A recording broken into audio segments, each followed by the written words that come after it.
Kenapa pemerintahan itu tidak melakukan itu, Pak? Oleh karena sistem demokrasi kita ini lemah. Karena sistem demokrasi kita memang feodalistis sekali. Saya bukan pro Jokowi dan saya juga bukan anti Jokowi. Tapi saya mengatakan selama masa pemerintahan Pak Jokowi banyak yang dia lakukan. Banyak pembangunan yang dia lakukan. Banyak juga kesalahan yang dia lakukan. Menurut hemat saya kita harus tutup buku. Prabowo tanggal 20 Oktober mengatakan hari ini kita tutup buku. Kesalahan yang kalian buka di belakang kita sudah berikan amnesti. Tapi mulai besok kalau ada orang yang memakai anggaran, hukum mati. Oh, tunggu dulu. Ini pernyataan besar nih.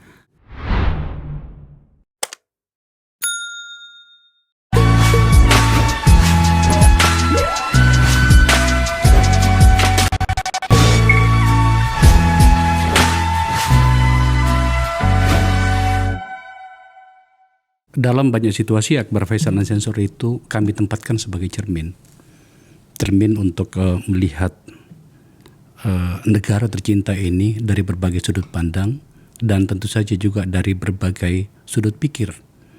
Hari ini saya mengundang seorang yang saya anggap bahkan sebenarnya hampir paripurna karena telah melewati banyak fase, banyak batasan. Bapak Peter Gonta. Bang, terima kasih ya. Masih Bang Akbar Faisal atas kesempatan yang diberikan kepada saya. Saya harus menjawab pertanyaan penonton saya, kenapa Pak Peter kami undang, karena ini kan podcast politik. Mungkin banyak orang yang belum terlalu memahami Pak Peter itu seperti apa sebenarnya. Pak Peter itu kan sebenarnya bahkan seluruh fase-fase bagaimana menjadi rakyat dan pejabat berikut dengan berbagai profesi itu sudah dilakukan ya. Pengusaha semenjak Orde Baru, bahkan menjadi tandem dari putra-putra dan penguasa di masa itu. Sangat memahami karakternya. Kemudian yang kedua menjadi tokoh pada banyak versi. Sejujurnya para pemirsa, sebelum podcast meledak, beliau sudah melakukannya jauh sebelumnya. Pernah menjadi duta besar di Polandia, kemudian sekarang berpartai, Dewan Pakar kalau nggak salah, di Partai Nasdem, dan tidak ingin menjadi apa-apa. Itu pertimbangannya Pak Peter, supaya kemudian penonton saya clear, sebenarnya kita mau bahas apa. Topik yang kita mau bahas ini tadi saya sampaikan, pengen tahu sih Pak, dari sudut pandang orang yang dengan berbagai fase kehidupan tadi telah dilalui itu, Indonesia itu berada di mana? Hari-hari ini sejarah akan kita catat pergantian kekuasaan dari Pak Jokowi 10 tahun ke Pak Prabowo. Saya mulai dari pokok masalah bahwa dalam memori Anda sebagai orang yang tadi saya sampaikan melewati banyak fase itu, seberapa cepat kita berjalan dan berlari kalau memang itu terjadi, atau kalaupun kita stuck, seberapa parah situasi kita? Ini sebagai refleksi daripada apa diri saya sebagai seorang profesional. Pertama ingin saya sampaikan bahwa yang tadi Bang Akbar mengatakan saya sekarang sebagai Ketua Dewan Pakar di Partai Nasdem. Saya ditunjuk oleh partai, tentunya oleh Ketua Umum juga, di dalam hal menyampaikan kepakaran atau pengalaman saya. Saya bukan seorang profesor, saya bukan seorang PhD, saya mempunyai pendidikan latar belakang yang cukup baik, ya, tidak bertitel, tapi mempunyai pendidikan dalam keuangan maupun dalam bidang IT. Yang mana hal ini tentunya membuka banyak peluang buat saya untuk berpikir apa sebetulnya yang dapat dilakukan oleh Indonesia dengan perubahan-perubahan yang ada sekarang, globalisasi ini. Nah, di dalam hal ini saya ingin menyampaikan bahwa sebetulnya negara kita tidak seperti apa yang disampaikan di banyak podcast atau di banyak televisi atau di banyak pemberitaan.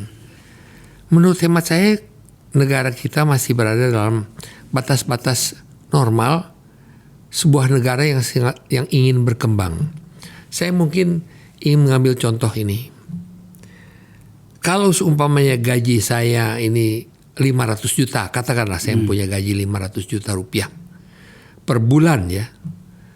Dan saya ingin membangun rumah yang harganya 30 miliar. Jadi rumah yang cukup baik di daerah kawasan yang cukup baik. Dengan gaji yang 500 juta itu menurut hemat saya pantas mempunyai rumah di kawasan yang cukup baik. Jadi tidak usah ruko, tidak usah juga 10 kali 10, tidak juga perlu apartemen, tapi di daerah yang kawasan real estate yang cukup baik. Nah, untuk mendapatkan 30 miliar itu, saya kan tidak punya. Saya harus meminjam. Tapi saya tahu bahwa pendapatan saya adalah 500 juta per bulan. Sehingga sesudah pengeluaran saya masih bisa menyisakan sekitar 200 juta untuk membayar kembali cicilan saya selama 30 tahun. Atau 20 tahun, tergantung kemampuan saya. Tapi saya tentunya berharap bahwa pendapatan saya tidak stagnan di 500. Saya harap pendapatan saya akan naik menjadi mungkin 800 atau mungkin 1 miliar per bulan. Nah, ini saya mengambil satu tingkatan yang tinggi. Tapi tentu banyak orang yang gajinya itu baru 50 juta, 60 juta atau 100 juta. Nah, ini sama dengan negara. Kita ingin memiliki sesuatu, kita harus hutang. Kalau kita mau membuat sebuah pabrik yang harganya 100 juta dolar dan saya mempunyai modal 20 juta dolar equity, saya kan harus meminjam 80 agar supaya uang saya yang 20 juta itu dapat berkembang menjadi lebih besar. Dengan membuat satu industri terpaksa saya harus pinjam 100 juta untuk ke depan membangun negara saya atau membangun pabrik saya. Nah, sebetulnya ini sama persamaannya dengan negara kita. Kita ingin maju ke depan. Nah, kita berhutang pada saat ini. Hutang kita memang relatif besar. Tapi kalau kita lihat debt equity ratio bangsa kita atau negara kita, itu masih jauh lebih rendah daripada negara-negara seperti Jepang, Amerika, Singapura, Inggris bahkan.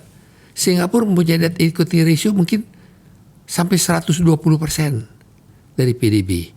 Jadi menurut hemat saya kita masih sangat sehat, tapi memang undang-undang kita terlalu rigid mengatakan bahwa kita tidak bisa meminjam lebih banyak. Harusnya kita bisa meminjam lebih banyak. Mengapa? Sebetulnya Bang Akbar, kan Abang mau menanyakan bagaimana keadaan posisi negara kita. Sebelum kita masuk di dalam politik, mungkin kita harus melihat bagaimana posisi negara kita dari segi ekonomi. Ya. Kita mempunyai cadangan devisa yang sangat besar pada saat ini, sekitar 130 miliar dolar. Tapi kita juga mempunyai cadangan yang luar biasa. Kita mempunyai cadangan emas, kita mempunyai nikel, kita mempunyai batu bara, kita mempunyai kelautan. Itu semua merupakan aset kita. Kalau dibandingkan dengan Singapura tidak mempunyai aset sama sekali. Padahal hutangnya itu dari PDB yaitu debt service ratio mereka 130%. Dari mana pendapatan mereka? Bagaimana mereka bisa membayar kembali utang mereka? Dan kenapa orang atau dunia memperbolehkan mereka? Kenapa? Karena hukum di situ jelas. Uang yang ada di Singapura itu adalah uang dari Indonesia semua. Uang dari Indonesia itu berada di Singapura dan oleh Singapura itu dibuat sebagai sovereign wealth fund. Uang itu oleh Singapura diinvestasikan lagi di mana-mana.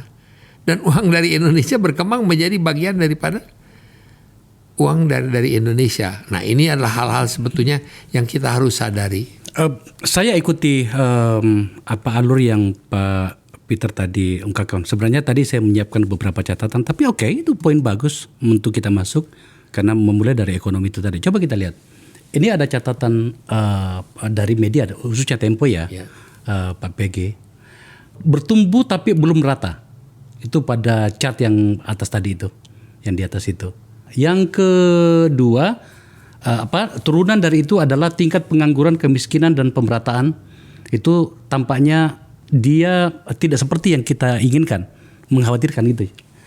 Terus kemudian pada bagian kedua tadi itu dikejar tagihan jumbo itu, coba lihat. Seperti yang dikhawatirkan banyak orang. Ada catatan kecil di sini bahwa katakanlah kalau kita berbicara tentang pemerintahannya Pak Jokowi 10 tahun ya, kita hari ini orang berbicara semua tentang transisi kekuasaan ya. Itu utang kita bertumbuh 326%. Ini catatan yang dibikin oleh kelompok periset muda. Di situ ada Jilul dan Jurgen dan teman-teman yang lain. Itu 326%. Dari 2.608 triliun menjadi 8.502 triliun. Soal angka ini pun sebenarnya perdebatan. Ada pihak katakanlah dari teman-teman Indef itu mengatakan sebenarnya ada sekitar 20.000. Ada ketidakjujuran pemerintah dalam pencatatan. Surat utang berharga itu mendominasi utang kita sampai 80%. Dan seterusnya. Saya tidak mau sok tahu pada bagian ini Pak PG ya. Saya bukan ekonom. Anda pengusaha jadi wajar untuk membahasnya. Tetapi ayo kita pakai bahasa yang dipahami orang. Mungkin cara pandangnya Anda sebagai pengusaha itu tidak cukup linear dengan apa yang dipikirkan oleh publik. Maka bagaimana coba kita mencoba meyakinkan publik dengan mengatakan bahwa ternyata tidak, tuh baik-baik saja kita seperti yang Pak Peter sampaikan tadi. Ya, sangat menarik apa yang dikatakan Bang Akbar Faisal ya. Tapi ingin saya sampaikan satu hal yang merupakan dasar daripada satu pertumbuhan satu negara. Itu adalah hukum. Oke. Hukum adalah masalah yang paling utama pada saat ini. Ya, setuju. Kalau kita melihat carta yang tadi diperlihatkan mengenai kemiskinan dan sebagainya. Ya. Sebetulnya ada sesuatu yang sangat ajaib di sini. Ya. Kita melihat bahwa orang segelintir manusia di Indonesia menjadi bertambah lama bertambah kaya dengan kecepatan yang luar biasa. Mempunyai pesawat pribadi. Ya. Mempunyai kapal pesiar pribadi, mempunyai rumah di LA, di Prancis, di Singapura, naik Rolls Royce di mana-mana. Orang Indonesia termasuk orang yang dianggap kaya, karena semua uang kekayaan itu dibawa keluar. Nah, yang ingin saya katakan, kita sekarang anggaran kita kekurangan 600 triliun. Waktu dalam pembicaraan dengan beberapa ekonomi minggu lalu, ada ekonomi terkenal yang duduk di situ, saya hanya diam. Kemudian saya mengatakan, apa sih yang diresahkan? Apakah 600 triliun itu banyak? Banyak dong katanya. Saya hanya mengatakan satu hal. Orang melakukan penyelundupan nikel sampai 350 triliun. Penggelapan pajak 230 triliun. Belum lagi masivitas daripada korupsi di Indonesia sedemikian rupa. Artinya bisa diselesaikan kalau kemudian hukumnya tadi hukum ini diterapkan dengan baik. Menarik. Itu aja. Ya. Jadi yang lain sudah tidak ada. Kita lihat sekarang. Mohon maaf Pak Akbar Faisal, saya harus sampaikan satu hal. Kira-kira 5 tahun yang lalu harga daripada kelapa sawit itu adalah sekitar 1.300 ringgit. Karena sawit itu dalam Malaysian ringgit. Harga hari ini daripada kelapa sawit itu 4.000 ringgit. Wow. 4.000 ringgit. Sama dengan sekitar $900. Saya menanyakan $900. Kelapa sawit adalah yang terbesar di Indonesia. Pada harga $500 per ton kelapa sawit aja, CPO, pengusaha sudah untung banyak. Apalagi kalau di 900. Untung mereka 400. Kita punya ekspor adalah 26 juta ton. Kemana lari uang itu? Karena ini semua lari kepada pengusaha. Sementara ini hak guna usaha adalah milik negara, milik rakyat yang dipakai. Artinya kita Pak PG ingin kita bergerak maju bahwa tadi realitasnya sebenarnya kita baik-baik saja.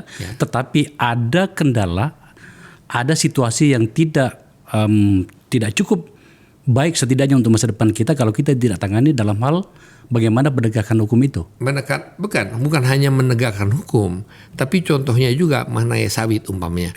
Katakanlah cap kelapa sawit itu dibuat $700 US. Kalau itu menjadi 900 atau 1.300 $nya buat Indonesia tapi kan pengusahanya ngeluh Pak. Kan mengeluh karena apa? Ya mungkin karena berpikir negara terlalu mengambil banyak dari mereka. Mereka memakai tanah negara. Ini kan tanah guna usaha negara punya. Yang dipinjamkan ke mereka untuk dikelola. Nah, ini Kalau saya mengatakan 26 juta ton kali $300, udah berapa tuh? itu udah sangat besar. Nah, iya makanya. Nah, menarik ya. Itu sama dengan itu, bentar, 26 juta ton kali 100 berarti Ya. sudah itu sudah mencapai $6 miliar. 6 miliar dolar. 6 miliar dolar kali 1.500 itu sudah 100 triliun. Itu sudah bisa mencakup 15-18% dari kekurangan. Belum batu bara. Ingat waktu Ukraina, kita mesti diselesaikan agar tuntas pembicaraan kita. Iya. Batu bara pada waktu kejadian perang Ukraina adalah $350. Ya. Sekarang batu bara itu sama dengan sekitar 130 sampai $150. Keuntungan pengusaha itu sekitar $100 per ton. Kita mengekspor 350 juta ton. Perbedaan itu lari kemana? Betul. Itu 200-300 triliun lagi. Nah, disinilah batasan-batasan yang harus dilakukan. Belum itu saja. Belum selesai saya. Betul. Pak Akbar. Kita mengatakan bea cukai kita apakah sudah bekerja dengan benar? Orang mengekspor 100, catatannya apakah 100? Mungkin hanya 30. 70 tidak dicatat. Karena itu berada di seluruh daerah di Indonesia. Di mana dilakukan transfer pricing dan dilakukan transfer documents di Singapura. Uang itu lari ke Singapura semua. Kita lihat kan semua konglomerat tinggalnya di Singapura. Dan rumah-rumah yang paling besar. Ada satu konglomerat sekarang yang sedang membangun rumah di Singapura dengan harta 1,2 triliun rupiah. Rumah itu. Rumah. Pak Akbar, fair aja. Fair, nggak jadi masalah. Mereka berusaha dengan baik. Mereka fair-fair aja. Mereka berusaha, mereka pintar. Tetapi negara harus membuat ketentuan-ketentuan yang tepat. Ini ada ketidakseimbangan. Jadi saya mengatakan mulainya dari mana? Ya kalau hukum ditetapkan dengan baik, ekonomi berjalan dengan baik, carta yang Bang Faisal tadi Harusnya tidak perlu ada. Nggak perlu ada. Pak Peter, saya ini salah ini. Harusnya saya mengajak Pak Andrinov Caniago di sini. Beliau menulis sekitar sebulan lebih yang lalu di Kompas loh. Negara kehilangan pendapatan karena negara tidak cukup detail, tidak cukup fair, bahkan mungkin tidak mau menetapkan seperti yang Anda inginkan. Betul. Ada di Kompas. Sayangnya kami nggak bisa ditampilkan nggak yang apa namanya itu tulisannya Pak Andrinov Caniago itu di Kompas ya. Saya itu boleh tambahkan satu hal, Pak. Indonesia ini sedemikian kaya raya dan berkah yang diberikan Tuhan kepada bangsa kita. Itu udah nggak ada duanya di dunia. Belum laut dan ikannya. Belum lagi hutannya. Dan kalau kita lihat infrastruktur yang dibangun di Indonesia, itu sama dengan infrastruktur yang dibangun sebetulnya waktu di Argentina. Yang orang mengatakan Argentina menjadi problem hutang. Iya. Perbedaannya, kita Indonesia mempunyai nikel, emas, uranium, minyak, gas, dan segala macam. Kalau Argentina, dia punya hanya 2. Dia punya nikel, ore, sapi dan Maradona. Lain dia nggak punya. Nah, ini adalah perbedaan antara negara kita. Coba lihat Pak, ini tulisannya kami kami breakdown ya. Ini Pak Andrinov mantan Menteri Bappenas, dia mencatatnya. Dan sayangnya tidak ada bantahan dari pihak pemerintah loh. Ada. Padahal di Kompas loh ditulis. Ya. Saya tunggu 1 minggu, 2 minggu tidak ada yang membantah. Ya. Maka kemudian saya ketemu sama dia. Tampaknya kita harus membahas. Pak Peter ternyata yang membahasnya di sini. Coba lihat. Jadi produksi maksimal $40. itu dia tuh. Per metric ton. Benar. Harga hari ini 130 sampai 150. Selisihnya luar biasa ya. Luar biasa. Artinya wajar kalau kemudian ternyata ada orang yang tiba-tiba menjadi sangat kaya. Mempunyai pesawat yang paling besar, Iya. mempunyai pesawat komersial, Iya. mempunyai segala sesuatu. Bahkan masuk ke 2-3. bahkan masuk ke area-area Pak, kekuasaan ya. begini, menurut hemat saya, udahlah, biarlah yang terjadi sudah terjadilah. Tapi ke depan, kita kalau melihat ke belakang terus pakai kaca spion, Setuju. nggak maju-maju tuh. Setuju. Jadi nggak nabrak kita karena kita lihat ke belakang terus. Kita harus lihat ke depan. Jadi yang saya harapkan tentunya dari pemerintah, contoh ini mungkin 40 juta metrik ton harganya maksimal.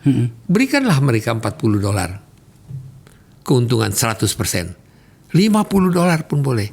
Tapi $50 buat kita. Kalau 350 juta ton kali $50, itu sampai dengan 15 miliar dolar. Oke. Saya Ini contoh-contoh aja. Saya kalau begitu saya masuk pada inti pembicaraan kita. Kenapa pemerintahan itu tidak melakukan itu, Pak? Oleh karena sistem demokrasi kita ini lemah. Karena sistem demokrasi kita memang feodalistis sekali, dan demokrasi kita adalah demokrasi yang feodalistis. Nah, ini saya mengutip kata-kata yang dikatakan oleh Refli Harun, ya, yaitu demokrasi yang feodalistis. Jadi sekarang kita lihat sama-sama rame-rame kita mengeruk kekayaan bangsa kita untuk diri kita. Bang Faisal, saya ini berada di Nasdem dan saya merupakan orang yang tidak mempunyai agenda. Tapi alangkah bahagianya saya, pertama waktu saya masuk di dalam partai, saya kecewa karena saya melihat begitu banyak pembicaraan dan transaksi dan siasat yang dipakai untuk mencapai satu tujuan tertentu. Tapi saya hanya melihat satu orang, dan sungguh saya tidak tambah, saya melihat Surya Paloh, bahwa ini seorang yang nasionalistis. Nah, di sini saya bisa melihat bagaimana sebetulnya dia bisa merubah pandangan saya terhadap politik. Ya, Bang Faisal. Dan saya melihat bahwa ini kejujuran, tapi itu pun di dalam partai. Saya melihat, nah ini saya mengkritik partai saya sendiri, di mana saya pernah, apalagi di partai-partai yang lain. Kenapa saya masuk di politik? Orang menanyakan, yuk kan pengusaha. Kenapa masuk di politik? Saya sudah selesai dengan diri saya, Bang Faisal. Saya ditawarkan 2 pos. Saya menolak. Setelah jadi dubes di Polandia. Ya, saya ditawarkan dua kedudukan yang saya dua-duanya saya tolak. Kedudukan yang tinggi. Kenapa? Saya sudah selesai dengan diri saya. Saya masuk di dalam partai politik ini agar supaya saya bisa memberikan sumbangsih pikiran. Kalau saya di luar, saya hanya menjadi buzzer aja. Saya menjadi Rocky Gerung. Saya menjadi Refli Harun. Tidakkah itu juga pekerjaan dan atau posisi yang kita butuhkan untuk sebuah bangsa yang sehat? Perlu, tapi saya berpikir saya masuk di sana, kita perlukan juga seorang Refli Harun, kita perlukan juga seorang Rocky Gerung, tapi kita juga perlukan orang yang ingin masuk untuk memperbaiki, bukan hanya omong dari luar aja.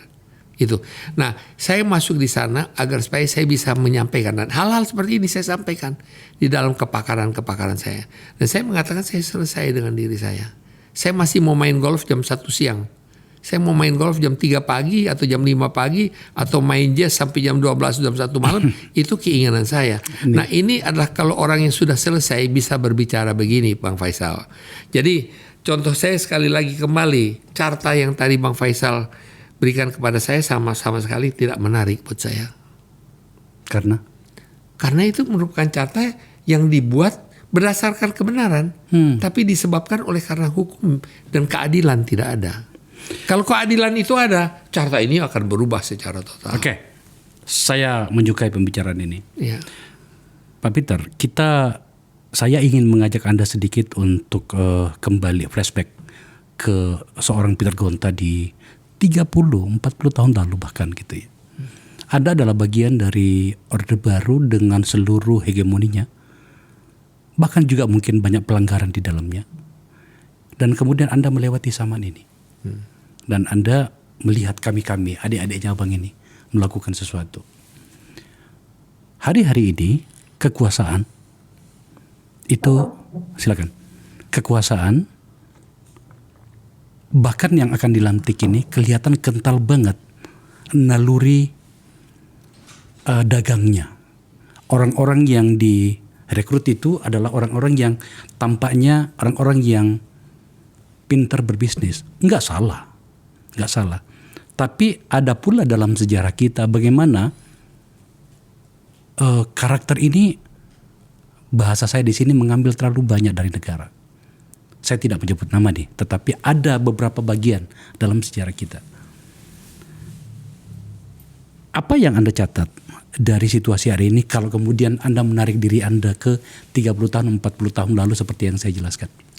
Ya, ini kembali saya berbicara mengenai privilege saya dan pribadi saya dan karakter saya. Saya pada waktu saya umur 33 tahun, Bang Akbar, saya tuh sudah membawahi 14 negara Asia sebagai pimpinan. kepala bank di Hong Kong dalam umur 32 tahun. Di mana saya berhadapan dengan orang asing, orang Amerika yang mengatakan ini apa orang Indonesia ini. Dan saya ketemu dengan seorang Bambang Triatmojo dan dia bertemu dengan saya, ternyata dia cukup impressed ya, cukup apa impress itu Iya. cukup saya membuat impresi yang baik terhadap dia. Iya. Dan mendapat respect Dari dia. Dan dia menawarkan saya untuk bekerja di tempatnya Bimantara maksudnya. di Bimantara dengan gaji yang tinggi. Saya mengatakan saya punya utang untuk rumah saya di Palo Alto. Saya harus bayar kembali utang saya kepada bank dan ini gaji saya dengan rumah, dengan mobil dan sebagainya. Dan dia memenuhi itu semua, bahkan 2 kali lipat. Dan saya mengatakan pada diri saya, buat apa seorang Bambang Triatmojo mesti meng-hire saya?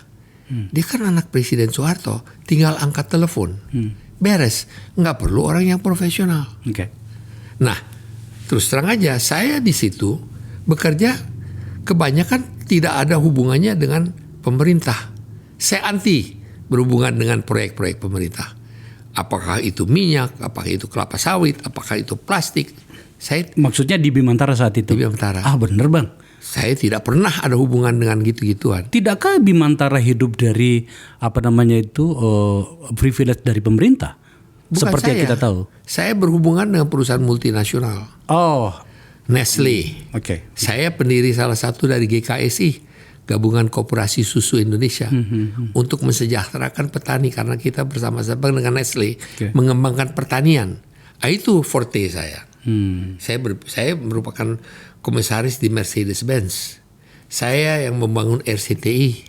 Itu memang privilege. Tapi RCTI itu dibangun dengan cara menyatakan kepada pemerintah ini mempunyai alternatif hiburan kecuali TVRI. Dan saya juga yang membuat seputar Indonesia, yaitu pemberitaan melawan Harmoko. Dan sekilas info. Dan dunia dalam berita kita hilangkan karena kita mau. Jadi saya mau membuat hal-hal yang baru. Saya juga yang membuat mungkin Jakarta Roundup Trijaya. Mungkin Bang Akbar. Di mana kita selalu mengkritik pemerintah. Teman saya si Bibin di situ. Betul. Almarhum. Jadi saya tidak mau ikut-ikutan di dalam hal-hal yang berhubungan dengan privilege pemerintah seperti apa. Privilege. Ya silahkan. Mungkin Pak Ampar Faisal yang tahu privilege apa. Tapi saya membangun dengan mendapatkan kredit dari bank. Kredit dari bank luar negeri. Melakukan financing dari luar negeri. Kan orang mengatakan, kenapa kita mesti financing? You bahaya sekali. You kerja dengan proyek daripada anak presiden. Very political. Nah, saya memberikan argumentasi kenapa proyek ini adalah proyek yang ekonomis, efisien dan dapat menguntungkan. Ya, nah hal-hal itu saya lakukan. Nah, kemudian saya terus menuju sekarang. Sekarang kalau Bang Akbar menanyakan saya, bagaimana penglihatan saya terhadap pemerintahan Pak Jokowi? Saya bukan pro Jokowi dan saya juga bukan anti Jokowi. Tapi saya mengatakan selama masa pemerintahan Pak Jokowi banyak yang dia lakukan. Banyak pembangunan yang dia lakukan. Banyak juga kesalahan yang dia lakukan. Lepas, saya tidak perlu sebutkan kesalahannya karena itu publik sudah tahu. Tapi harus diangkat juga apa kebaikan-kebaikan yang dilakukan oleh Jokowi. Pembangunan infrastruktur yang luar biasa. Pembangunan infrastruktur yang salah satu yang ingin saya katakan. WUS. Saya sangat berkeberatan dengan orang-orang yang mengatakan bahwa WUS itu adalah menjadi hutang. Berapa banyak yang dapat dihemat dari orang-orang yang harusnya berjalan 4-5 jam, hanya dalam waktu 30 menit sudah sampai Jakarta. Penghematan waktu 1 jam seorang Akbar Faisal, mungkin 1 jam $400-500 sebagai seorang lawyer. 5 jam $2.500. Nah ini tentunya multiplier efek daripada satu ekosistem ekonomi harus diperhatikan juga. Dan kita sekarang mempunyai infrastruktur WUS. Bahwa kita ini utang, memang infrastruktur itu harus dilakukan pertama-tama oleh pemerintah. Pertama-tama. Kita tidak punya teknologi, itu masalah kita. Pertanyaan berikut dari Pak Akbar, Bang Akbar sekarang mengatakan bagaimana penglihatan saya mengenai Prabowo. Yang saya tahu kalau ada orang yang berani di Indonesia adalah Prabowo Ya. Subianto. Dan saya menaruh harapan besar kepada Prabowo Subianto ansih pribadi, privé. Bahwa dia bisa mengatur orang-orang ini. Ini harapan saya. Tapi kita bisa salah. Bisa saja dia sudah juga terkontaminasi, nggak tahu. Tapi bukan itu, pribadi Prabowo saya kenal kok. Saya wawancara dia dan saya tahu kenal dia waktu dia masih tempat jaga monyet di Cendana. Tempat menjaga jalanan di Cendana itu. Dan saya kenal Prabowo. Dan orangnya adalah orang yang datang dari satu keluarga yang sangat terpelajar. Saya mengharapkan bahwa dia akan tetap tegas. Dan bisa mengontrol orang-orang ini yang sebetulnya dipilih. Sebetulnya politik itu akan kompromistis. Dia melakukan satu kompromi. Mungkin ini betul. Ya. Jadi kita harus berikan waktu dulu. Jadi Bang Faisal, saya tetap mengharapkan, menaruh harapan yang positif ke depan. Kalau salah ya harus diperbaiki ke depan. Setuju Bang. Saya tentu saja bersepakat dengan itu. Tapi sebenarnya pertanyaan saya itu begini. Terlepas soal diri para tokoh ini, kita tahu lah Pak Prabowo.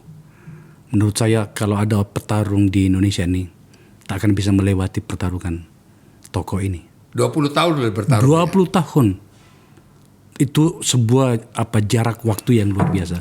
Tapi pertanyaan saya sebenarnya adalah, ini soal hati dan pikiran dari sebuah pemerintahan. Sekali lagi saya katakan bahwa adalah sesuatu yang mulia apabila ada seseorang ingin mengabdi pada pemerintahan. Apakah dia pengusaha atau non pengusaha.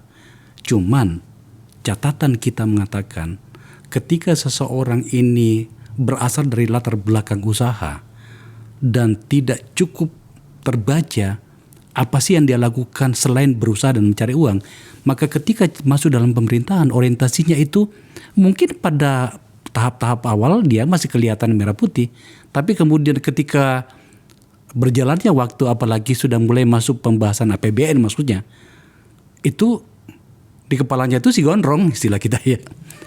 Yang seperti itu yang kembali ke hukum lagi Bang. Hukum, segala sesuatunya berjalan dengan hukum. Kita tanya aja, kita lihat anggota DPR, termasuk di anggota DPR dari semua partai, datangnya naik Porsche, datangnya naik Lexus yang paling baru, datangnya naik Mercy yang paling baru. Kita tanya, dari mana ini semua? Tapi banyak yang mengatakan saya kan pengusaha, ini dari usaha saya. Tapi kita semua kan tahu bagaimana kompromi yang dibuat di Banggar, bagaimana saya orang partai ini. Bisa-bisa saya begitu keluar dari tempatnya Bang Akbar ini, besok dibilang kau keluar aja dari Nasdem. Tapi itu risiko saya. Ya. Nah, tapi ini adalah hal-hal yang saya sampaikan. Dan alangkah bahagianya saya bahwa kritik saya ini diterima di partai. Banyak yang diam. Kita mau perubahan. Katanya mau perubahan. Pelan-pelan lah berubahnya. Gimana? Either perubahan atau tidak perubahan. Nah jadi Bang, sebetulnya kalau Abang mau menanyakan kepada saya, bagaimana saya melihat ke depan, segala sesuatu tergantung daripada hukum. Hukum adalah kekuatan dari sebuah negara. Tanpa hukum, segala sesuatu tidak akan jalan. Saya tentu saja paham jaringan internasionalnya Bang PG ya. Ada juga kekecewaan dari komunitas internasional menyangkut penilaian terhadap Pak Jokowi. Kita harus membicarakan tokoh satu ini. Sebab apapun namanya ini pernah menyangkut hidup kita, harkat kita sebagai sebuah bangsa.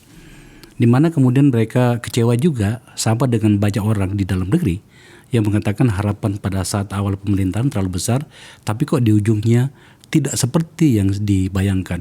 Bahwa banyak yang dilakukannya yang namanya infrastruktur Bang.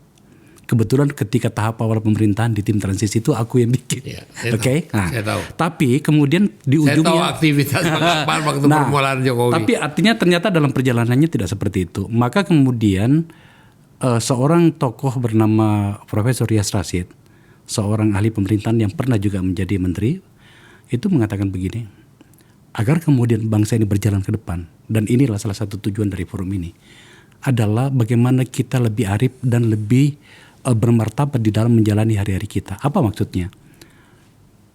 Dalam hal presiden, ketika dia melakukan banyak kebaikan, tetapi pada saat yang bersamaan juga melakukan, bahasanya Pak Rias lebih ekstrim lagi, pengkhianatan terhadap konstitusi, maka seluruh kebaikan itu harus kita abaikan pula. Maka Nilai setitik ya. ya, Susu sebelah. seperti itulah seharusnya karakter pemerintah dibangun. Apa tanggapan Anda? Ya, tepat. Itu saya rasa benar. Ya, semua kebaikan yang dilakukan oleh Presiden Jokowi kita lupa. Karena kita memfokus kepada tapi itu sifat manusia.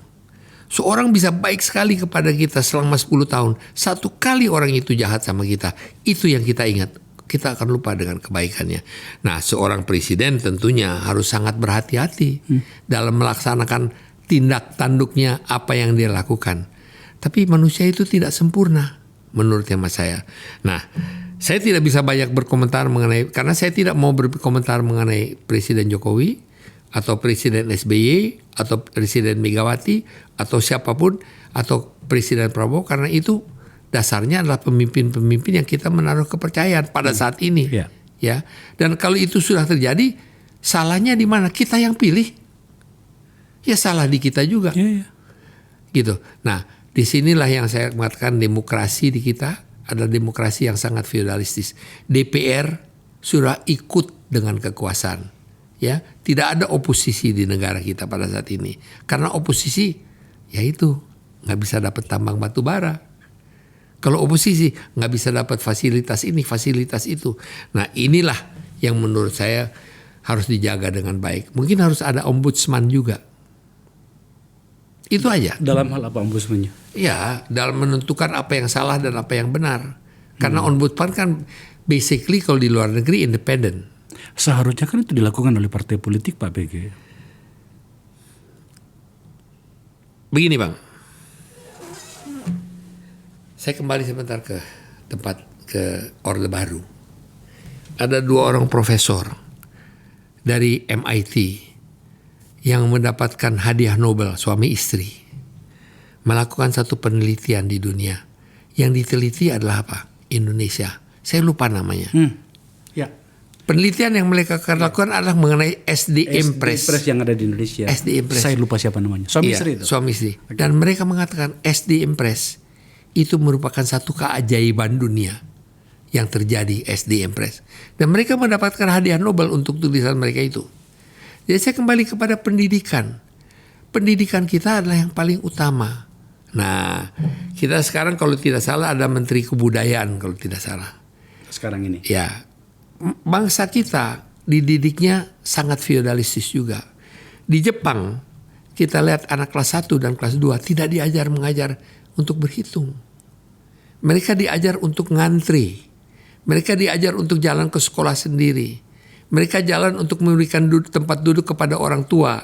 Itu yang mereka lakukan. Nah, di Indonesia tidak. Begitu di kelas 1, kelas 2, dia harus bicara mengenai Pancasila. Dia harus menghafal siapa menteri. Dia harus tahu keadaan hal-hal seperti ini. Begitu juga pendidikan kita. Pendidikan kita adalah dasar dari segala-galanya. Jadi kita mulai dari pendidikan. Jadi Bang, kalau saya mengatakan berapa lama waktunya buat Indonesia untuk menjadi negara maju, 1 generasi, 25 tahun. Minimum.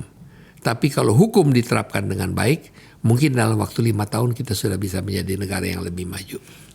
Kita masuk pada bagian-bagian akhir dari diskusi kita, Pak Peter. Ya. Dan ini saya ingin dekatkan dengan keseharian Anda. Komunitas orang-orang yang sangat kaya. Orang menyebutnya konglomerat. Masih ada relevansi dengan apa yang kita bahas tadi. Bahwa peran dan mungkin kita sebut sepak terjang para orang-orang yang sangat kaya ini semakin jauh. Masuk ke segala sektor. Sudah menguasai ekonomi, masuk pula ke politik. Kalau kita menyebut nama, kebetulan lembaga saya di sini sering melakukan riset seperti itu. Kami bisa menyebutkan by name, by address tentang mereka. Tapi saya buat pertanyaan sederhana. Apa risiko bagi kita, Pak Peter Gonta yang terhormat, kalau kemudian tak ada garis batas demarkasi yang cukup jelas pada peran-peran orang-orang yang sangat kaya ini yang sudah masuk pada segala sum-sum tulang belakang kenegaraan kita. Ya mungkin kita serahkan pemerintahan kepada Duterte aja. Mungkin kita undang Duterte datang ke sini untuk melibas semua orang-orang ini dengan menegakkan hukum. Mungkin kita bisa naturalisasikan Duterte jadi orang Indonesia. Kita memerlukan orang yang kuat, yang berani, orang yang bersih, orang yang tidak menjadi disandra. Tapi itu sudah sedikit di Indonesia. Nah, disinilah menurut hemat saya kita harus tutup buku. Prabowo tanggal 20 Oktober mengatakan, hari ini kita tutup buku, kesalahan yang kalian buka di belakang, kita sudah berikan amnesti. Tapi mulai besok, kalau ada orang yang memakai anggaran, hukum mati. Oh, tunggu dulu. Ini pernyataan besar nih. Anda meminta Pak Prabowo melakukan dan memberikan amnesti hukum kepada orang-orang yang melakukan pelanggaran di masa lalu. Kepada 280 juta orang. Wow, ini pernyataan kontroversial loh Pak PG. Nggak jadi masalah. Kenapa? Kalau tidak, nanti dari presiden sampai satpam itu mesti ditangkap semua. Semua kita, semua. Mulai dari satpam sampai polisi lalu lintas, sampai siapapun juga pembantu korupsi semua. Karena tidak ada hukum. Kalau kita masih mau mengatakan, wah yang ini kita mesti hukum, banyak nih Pak. Gimana rekening gendut polisi sampai sekarang nggak terbongkar? Mau seluruh polisi ditangkap? Kan nggak ada gunanya juga. Kita nggak punya aparat nanti. Bagaimana mengenai Hankam, Alutsista yang dikorupsi? Semua jenderal harus kita tangkap. Nggak ada gunanya juga. Kalau kita lihat di jalanan, mobil-mobil ABRI itu semua Lexus, mobil-mobil yang Mercedes yang paling mahal. Stop. Jangan lagi lakukan. Apalagi politisinya. Ya itu kan udah tadi kita ngomong. Iya kan? Tapi sekarang kita mesti bilang, siapapun dan politisi ini semua kena sandera. Karena tidak ada yang berani bergerak. Tapi apakah itu fair bagi masa depan kita Pak Peter, terkhusus kepada anak-anak kita yang tampaknya sudah terlanjur banyak masa depannya yang dirampas. Katakanlah dalam hal ini dinasti atau oligarki. Mau diproses. Berapa ratus ribu orang yang mau diproses? Apa seluruh anggota dewan mau diproses? Atau semua pejabat pemerintah mau diproses? Dari dirjen sampai di bawah? Nggak selesai. Kita harus tutup buku. Mulai besok, Anda mengambil 1 sen pun, Anda saya hukum mati. Ibaratnya tentunya. Nah itu yang dilakukan di Cina. Hukum itu ada 2 hal Pak. Saya memberikan satu contoh. Lee Kuan Yew, waktu dia menjadi Perdana Menteri, dia mengatakan 2 hal. Dan ini sedikit sarkastis. Dia dihadapkan dengan 2 pilihan. Membuat keluarganya jadi kaya dan membuat keluarganya masuk di dalam daftar Forbes nomor 7, nomor 8, nomor 10, nomor 5 terkaya di dunia, atau dia mempunyai opsi untuk memperkaya rakyatnya dan negaranya menjadi satu negara yang termakmur di dunia. Apa yang dipilih? Opsi yang nomor 2, untuk memperkaya seluruh bangsa negaranya. Indonesia mengatakan, ya kita sebetulnya mau seperti Singapura, tapi opsi yang kedua udah diambil, jadi kita opsi pertama aja katanya. Nah ini kan sarkastis sekali. Dan ini dibicarakan di mana-mana oleh orang Singapura. Kita memilih untuk memperkaya diri kita sendiri, bukan untuk memperkaya negara kita. Nah hal-hal seperti ini tentunya Pak Akbar, Bang Akbar yang terhormat, kita harus menutup buku, kita harus mulai dengan lembaran baru. Apakah Prabowo bisa melakukan itu? Itu yang saya doakan, itu yang saya harapkan, itu yang saya harapkan bisa terjadi ke depan. Pak Peter, terima kasih ya telah berbicara dengan kita di sini. Dan saya agak kaget dengan yang terakhir tadi. Tapi tampaknya bangsa ini harus masih belajar banyak. Perlu kita pikirkan juga barangkali soal itu. Sekali lagi, Pak Peter, terima rasa hormat saya pada Anda. Terima kasih, Bang Faisal. beberapa saat sebelum kami mengambil gambar di sini, Dewan Nobel, pemberi penghargaan Nobel, menyerahkan Nobel ekonomi untuk bidang ekonomi kepada 3 orang intelektual. Daron Acemoglu, seorang ekonom keturunan Turki, Simon Johnson dan James Robinson. Diberikan atas penelitian mereka berjudul The Nature of Institution. Dia mengatakan begini, masyarakat dengan aturan hukum yang buruk dan institusi yang mengeksploitasi masyarakat tidak menghasilkan pertumbuhan atau perubahan menjadi lebih baik. Pak Peter Gonta tadi menjelaskan dengan bahasa beliau. Ini Nobel yang baru saja diserahkan, diumumkan beberapa hari pada saat kami ngambil gambar ini. Saya berjanji kepada Anda semuanya akan membahas tentang apa inti dari Nobel yang diberikan kepada 3 orang intelektual ini. Sambil memikirkan apa yang kami diskusikan tadi, terkhusus saya, sebab ada satu ide tadi yang harus saya akui mengganggu pikiran saya sekarang.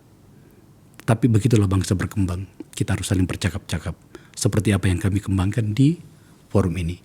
Terima kasih telah menyaksikan percakapan ini.